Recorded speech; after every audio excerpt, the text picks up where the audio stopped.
Hello viewers, welcome to my channel freelancer Faisal. কেমন আছেন আপনারা? আশা করছি ভালো আছেন। আমরা গুটি গুটি পায়ে পায়ে অনেকগুলো সিএসএসের পর্ব দেখে এসেছি। এখন থেকে আমরা যতটুকু আগে পারতাম না, এখন কিন্তু আমরা অনেকটা কোড লিখতে পারছি। কেমন? যারা এই ভিডিও প্রথম থেকে প্র্যাকটিস করতে করতে আসছেন, আমি আত্মবিশ্বাসী যে তারা সকলেই কোড করতে পারছেন এবং কোড লিখতে পারছেন। আর অল্প কিছু সামনে আমাদের সিএসএসের উপরে ভিডিওস টিউটোরিয়াল আসবে।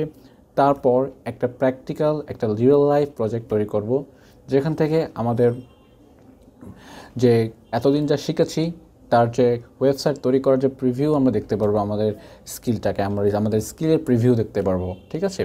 সো আজকে যে বিষয়টা আলোচনা করব সেটি হচ্ছে সিএসএসের ওভারফ্লো। এই প্রপার্টিটা জেনারেলি এইভাবে দেখানো যায় না। এই জিনিসটা ম্যাক্সিমাম ক্ষেত্রে যখন রিয়েল লাইফ প্রজেক্ট তৈরি করি, প্রজেক্ট করার সময় এই ওভারফ্লো এই যে প্রপার্টিসটা ইউজ করতে হয়। সো এইটি আমি আপনাদের বেসিক ধারণা দিয়ে দিচ্ছি। সো শুরু করা যাক। সো গত পর্বে আমরা দেখেছিলাম বর্ডারের কাজ দেখেছি। তো বর্ডারে এখানে 10টা ভ্যালু আমরা এখানে আলোচনা করেছি। সলিড, ড্যাশ, ডট, তারপর groove, ridge, inset, outset, border none, border solid, এই সব কিছু আমরা দেখেছি বর্ডারের কাজ। সো আজকে আমরা বর্ডার নিয়ে কথা বলবো না, আজকে আমরা কথা বলবো ওভারফ্লো প্রপার্টিস নিয়ে। ওকে, সো ওভারফ্লো প্রপার্টিটা ইউজ করার জন্য আমরা সব কিছু কেটে দিব এবং এখানে যা যা আছে সব কিছু কেটে দিব। জেনারেলি আমরা যেভাবে একটা স্ট্রাকচার গঠন করি সেভাবে একটা স্ট্রাকচার গঠন করব। স্ট্রাকচারটা এখানে প্রথমত আমরা প্যারাগ্রাফ ট্যাগ নিয়ে স্ট্রাকচার গঠন করছি পি দিয়ে ট্যাপ প্রেস করলে আমাদের প্যারাগ্রাফ স্ট্রাকচার চলে আসবে। আমরা আশা করছি সকলে জানি যে এই স্ট্রাকচারটা কীভাবে আনতে হয়। সো এখন আমরা এখানে লরেম নামের কিছু ডামি টেক্সট ইউজ করব। লরেম আমি এখান থেকে আমার এক্সটেনশন থেকে না নিয়ে আমি জাস্ট এখানে সিম্পলি সার্চ করছি। অলরেডি সার্চ করা ছিল লরেম সাম টেক্সট। লরেম সাম টেক্সট থেকে এখানে ডামি টেক্সট এইগুলো হচ্ছে ইউজ করলে কোনো প্রবলেম হয় না। আপনারা আপনাদের টেক্সট আপনি ইউজ করতে পারেন। আমি ম্যাক্সিমাম ক্ষেত্রে এখান থেকে ইউজ করে থাকি। সো আমরা পি ট্যাগের মধ্যে আমরা যে একটা টেক্সট এখানে এনেছি, টেক্সটে এখানে আমরা কাজ করব। সো আমাদের ট্যাগটি হচ্ছে পি। সো পি আমাদের সিলেক্টর। পি সিলেক্টরের মধ্যে কার্লি ব্র্যাকেট শুরু করে এর মধ্যে আমরা যে ভ্যালুটি বা যে প্রপার্টিসটা প্রথমে লিখবো সেটা হচ্ছে overflow property. Overflow OVERFLOW। Overflow দেখতে পাচ্ছি আমরা অটো রয়েছে, হিডেন রয়েছে, তারপরে ভিজিবল। তো এইগুলা আসলে কি কাজ করে সেগুলো আমরা এখন স্টেপ বাই স্টেপ দেখব। ওকে, সো প্রথমে দেখবো হচ্ছে ওভারফ্লো ভিজিবল। ঠিক আছে, ভিজিবলটা আসলে ইউজ করার ফলে আমাদের কি পরিবর্তন আসে সেটা আমরা আগে দেখি। ভিজিবলটা ইউজ করার ফলে আমাদের কোনো পরিবর্তন এখানে দেখতে পাচ্ছি না, কারণ ভিজিবল মানে হচ্ছে নর্মালি ভিজিবল যেটা আমাদের আউটপুট হচ্ছে সেটাই হচ্ছে ওভারফ্লো ভিজিবল। অলরাইট, সো এটি কোনো এখানে কাজ আমরা দেখতে পাচ্ছি না। তো এটির কাজ কেন এখানে দিয়েছে? এটির কাজ তো দেখতেছি যে আমাদের আউটপুট শো করতেছে যেমন তা তেমনই, মানে যে লাউ সে কদু। সো এইরকম হলে তো ভিজিবলটা কাজ করবে না। ঠিক আছে, তো এমন হতে পারে রেসপন্সিভ করার ক্ষেত্রে ওভারফ্লো ভিজিবলটা তখন ইউজ করা হতে পারে। তো রেসপন্সিভ বিষয়টা আমি আপনাদের এখন বলবো না, কারণ এটা একদম শেষ পর্যায়ের কাজ।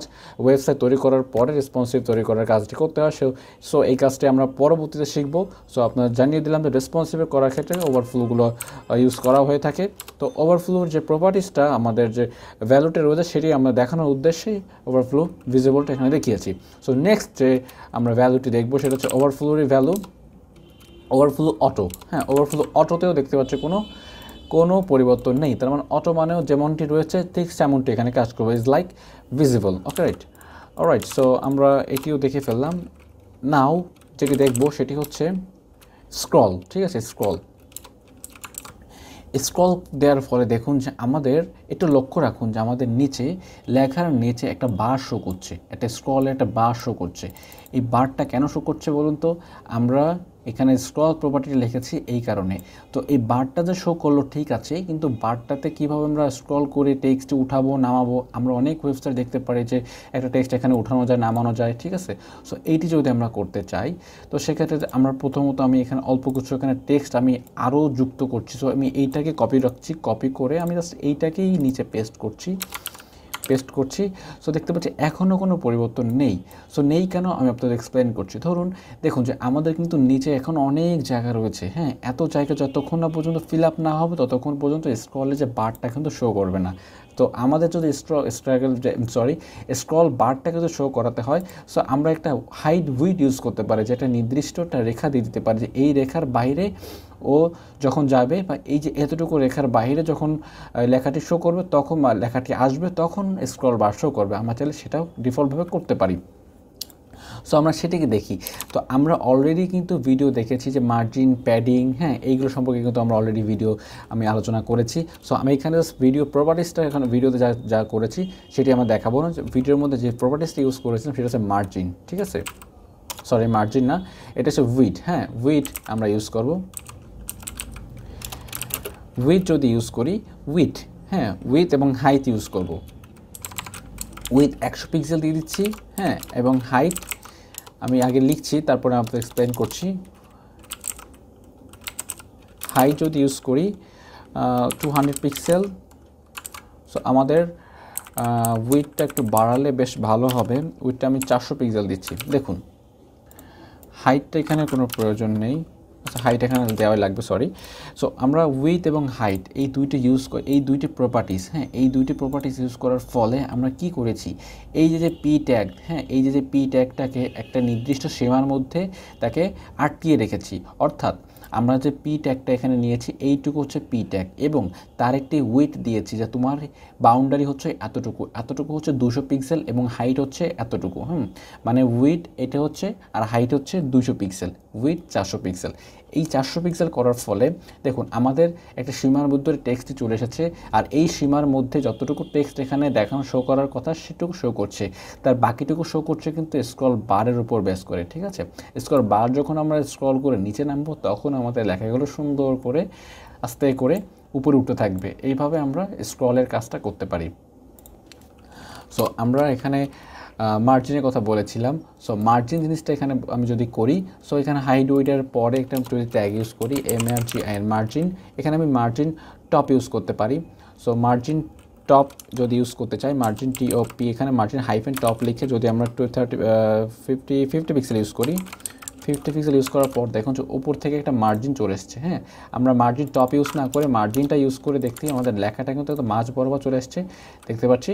এবং যদি চাই যে একটা প্যাডিং ইউজ করি, সো প্যাডিং ইউজ করার পূর্বে আমি প্যাডিংটা আমি কিন্তু দেখিয়েছি। হ্যাঁ, প্যাডিংটা যদি করি তো আমি দেখিয়ে দিচ্ছি।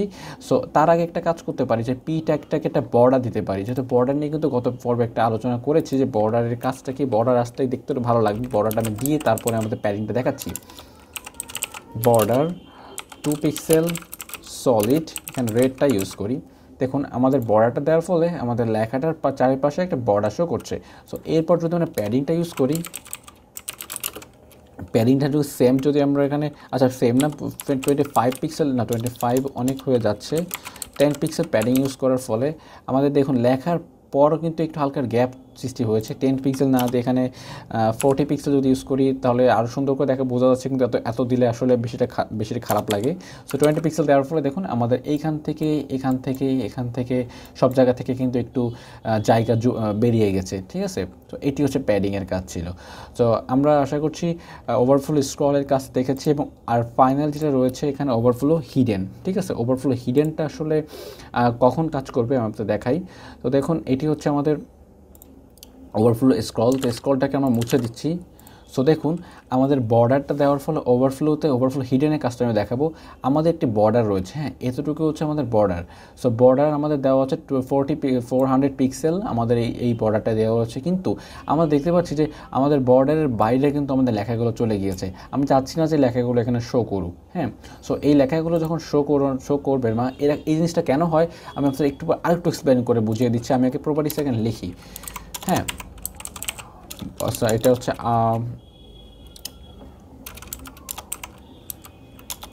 Overflow hidden. দেখুন আমাদের ওভারফ্লো হিডেন দেওয়ার ফলে কিন্তু আমাদের লেখাটা হাইড হয়ে গেছে। এটা কেন আমরা ইউজ করব বা এটা কোথায় ইউজ করতে হয় আমি আপনাদেরকে একটু এক্সপ্লেন দিচ্ছি। কারণ হচ্ছে এটা যখন বলে ফেলেছি যে ওভারফ্লো হিডেনটা কী কাজে লাগে, দেখা যাচ্ছে একটা ওয়েবসাইট তৈরি করার ক্ষেত্রে একটা ইমেজের মধ্যে বা একটা ডিভ থেকে আরেকটা ডিভে এমন বা এই লেখাগুলো চলে যায়, ঠিক আছে। সো আমি একটা ডিভ এখানে নিয়েছি বা এখানে একটা ইমেজ রয়েছে, অনেকগুলো ইমেজ রয়েছে এবং এখানে টেক্সট রয়েছে, যেমন এই টেক্সটগুলো। সো যখন ওভারফ্লো হিডেনটা যখন আমি প্রপার্টিটা ইউজ করব না তখন কিন্তু আমাদের এই লেখাগুলো কিন্তু পরবর্তীতে নিচের লাইনে কিন্তু আলটিমেটলি চলে যাবে। সো এই জিনিসটা চলে যা বন্ধ করার জন্য আমরা ওভারফ্লো হিডেনটা ইউজ করে থাকি এবং আরও অনেক ক্ষেত্রে ইউজ করা হয়, সেগুলো পরবর্তীতে রিয়েল লাইফ প্রজেক্টে আমরা দেখতে পারবো। সো আমরা দেখতে পেলাম যে ওভারফ্লো যে 4টা প্রপার্টিস রয়েছে, ভিজিবল, অটো এবং স্ক্রল এবং হিডেন, এই সব কয়টি আমরা দেখতে পেলাম। সো এই সব কয়টি আশা করছি আপনারা ভালোভাবে বুঝতে পেরেছেন। সো আমরা একটা এখানে অফ করে দিচ্ছি, তো স্ক্রল শুধুমাত্র থাক। হ্যাঁ, আর এইগুলো তো আশা করি সকলে জানি যে আমরা বর্ডার এখানে কি ইউজ করে, প্যাডিং ইউজ করে, সব কিছু আশা করি সবাই জানি। সো আশা করছি কোনো প্রবলেম হবেও না। তো যদি আমার ভিডিওটা ভালো লেগে থাকে অবশ্যই লাইক করবেন। যদি ভালো না লেগে থাকে আমাকে কমেন্ট করে জানাবেন যে আমার এখানে প্রবলেম হয়েছে, এটা প্রবলেম বুঝতে পারছি না, আমি চেষ্টা করবো আপনাদেরকে সেই সলিউশনটা দেওয়ার। সো ভালো লাগলে অবশ্যই সাবস্ক্রাইব করবেন, আর যদি আপনাদের বোঝানোটা যদি আপনাদের পছন্দ হয়ে থাকে অবশ্যই লাইক করবেন। তো আজকে ভিডিওটা এই পর্যন্ত, পরবর্তী ভিডিওতে দেখা যায়, আমন্ত্রণ রইল, টাটা, বাই বাই।